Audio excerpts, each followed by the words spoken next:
Mwiriwe mumeze mute? Nizere ko mukomeye aho muri hose. Niko uyu ni umwanya w'amatiku nkuko musanzwe mubimenyereye ngo ngewe ibyanjye byose ari amatiku, ibyo mbagezaho byose ari amatiku. Niko ngenda ndashaka kwibariza, iyi ntambara iri kuri TikTok y'urubyiruko ni gatike. Iyi ntambara idafite ishingiro ni gatike. Mu Rwanda bimeze bite? Ni amahoro? Mu Rwanda ni amahoro? Niko rubyiruko rwinjije muri kwikanga ibiki? Ko mumeze nk'abantu mufite ikintu muri kwikanga, abantu mufite ubwoba, mwasaze mwashikoye, bimeze bite? Siko mwatuma umuntu ahangayika akibaza ati se what is going on? Intambara mwashoje hano kuri TikTok no ku ma social media bimeze nk'abantu mbese bari kwikanga ikintu cyangwa se hari ikintu kiri kuba runaka, mukavuga bitewe n'ubwoba ni iki? Ukuntu muri kurwana intambara y'ubujiji yo gutuka abantu bose, ukinjira mu bantu mukabatuka nk'umuntu ufite ikibazo ariko akaba atashobora kukivuga, nk'umuntu ufite ikintu ari kwikanga. What is going on? What is going on? Kuko nimba iwacu mu Rwanda ari amahoro, ibintu bimeze neza, none niki gituma usakuza hano kuri TikTok? Niki gituma washikoye mumeze nk'abantu mbese ibintu byacitse, ibintu bimeze nabi? Ngiye ndi kubireba nkumirwa, ndi kureba ama content impuze urubyiruko rwo mu Rwanda ruri gukora, nkibaza nkavuga nti se what is going on? Ni ibiki byabaye mu Rwanda? Ni ibiki biri kuba mu Rwanda tutazi bituma abantu basara bagasizora bakamera nkaho hari intambara bari kurwana n'abantu? Murarwana intambara idahari. You are fighting yourselves. Murarwana nande? Ko meze nk'abantu mudafite amahoro. Umuntu ufite amahoro aratuza. Umuntu ufite amahoro aratuza, amahoro akaba ariyo yigaragaza. Mwe murarwana n'iki? Uzi ko mwatera abantu ubwoba? Abantu bagira ubwoba bakavuga ati bimeze bite mu Rwanda? Hari iki cyabaye? Byacitse? Ni iki bari kwikanga? Ni ibiki? What is going on? Kuko ukuntu mwashikoye kandi noneho abantu bari kurwana intambara ni abantu binjije. Mubatega amatwi mwumva ibintu bavuga, nta kintu kizima kirimo. Ni abantu binjije batazimva he na njya he. Muri gusebya perezida wanyu, muri gusebya perezida w'igihugu cy'u Rwanda mutabizi. Muri injije, muri gusebya u Rwanda. Mwasaze mwashikoye, mwatukanye ibintu ahantu hose muragenda mwandika perezida, ahantu hose muragenda mu manikoro. Calm down. Nimba iwacu mu Rwanda hari amahoro, nimba ibintu byose bimeze neza, none induru muriho ni iki? Muri gusakuriza iki? Burya ibyiza ntabwo ari ngombwa ngo bisakuze, birigaragaza. Ibyiza birigaragaza. Umunyarwanda niwe wavuze ngo akeza karigura. Akeza kagira gate karigura. None mwebwe ko mumeze nk'abantu muri kwitwara nk'abantu bafite business yahombye, none bakaba bari kuyikorera advertise kugira ngo yongere booming. Really muri kuduha ifoto imeze ukuntu abantu bari hanze, muri kuduha ifoto imeze ukuntu dutangira kuba worried ukuntu at what is going on in our country. Muri gutera abantu nabyita ubwoba bwo guhangayikira igihugu.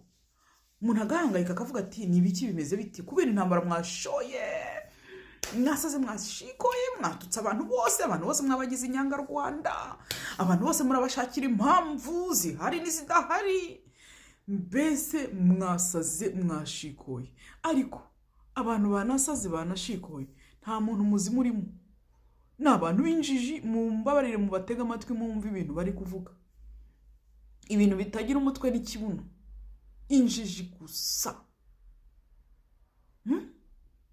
Nta kazi mugira, nta bintu mufite byo gukora bindi bituma mwakora mukiteza imbere, mugateza n'icyo gihugu mukunda imbere, bitari ukucyangiza. Muri kwangiza image y'u Rwanda, muri gusebya u Rwanda, muri gusebya perezida wanyu, muri kumusebya kuri social media.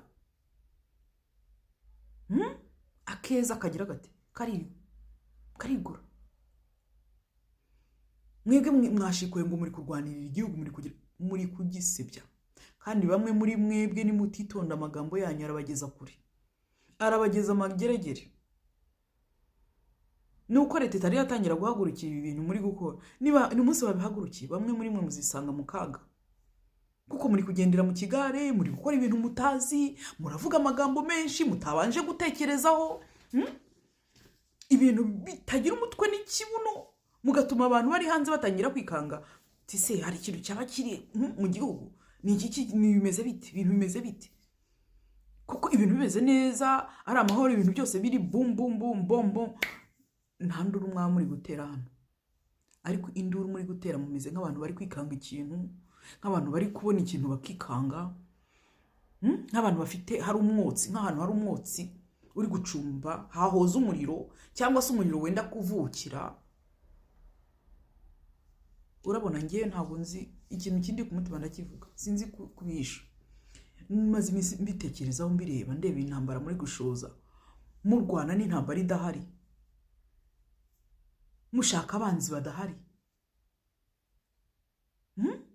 mushyira urwango mu bantu, muhimba, mukagira mute, mukishyira hamwe. Injiji gusa, muri gusebya abanyarwanda, muri gusebya igihugu, muri gusebya perezida wanyu, mwitwa ngo murarwanirira igihugu. Aha, reka mbareke, aya ni amatiku nagira ngo mbagezeho. Gusa ndababwira yuko u Rwanda nirudahagurukira izi injiji ziri kuri TikTok, u Rwanda nirudahagurukira izi injiji z'urubyiruko ziri kuri TikTok, u Rwanda ruraza guseba, u Rwanda ruraza gukriyetinga abanzi mu buryo rutazi, mu buryo butari ngombwa, mu buryo butari ngombwa. Ntago kuba umunyarwanda ukunda igihugu cyangwa uba umunyarwanda mwiza ari ukugenda utuka abantu bose, ari ukugenda utuka abantu bose utazi imva n'imvana, ukavuga ibintu bidahuye, ukagarura ibintu bya genocide. Kwibuka ni ngombwa, nibyo ahantu hose habaye amarorerwa bagira batyo bakibuka babo. Niyo umuntu yapfushije umuntu we, biba ngombwa ko amwibuka, yewe bakanamuzirikana, akamuhorana ku mutima. Ariko ntabwo ari ngombwa ngo muhore mubizana ahantu hose, ntabwo ari ngombwa ngo ahantu hose mubizane buri munsi mu buzima bwawe, buri munsi ibintu byose. Niryari abantu bazahiringa bagakira ku mutima, byazakomeza generation to generation. Urwango, murakriyetinga urwango generation to generation. Ni byiza kwibuka abantu banyu bacu bagiye, ni byiza no kubazirikana ku mutima, ariko ntabwo ari byiza guhoza mu kanwa ahantu hose biri ngombwa n'ibitari ngombwa, guhora mubizamura ku nyungu zanyu. Kandi nabyo bitera amatiku, nibyo bizamura amatiku buri munsi.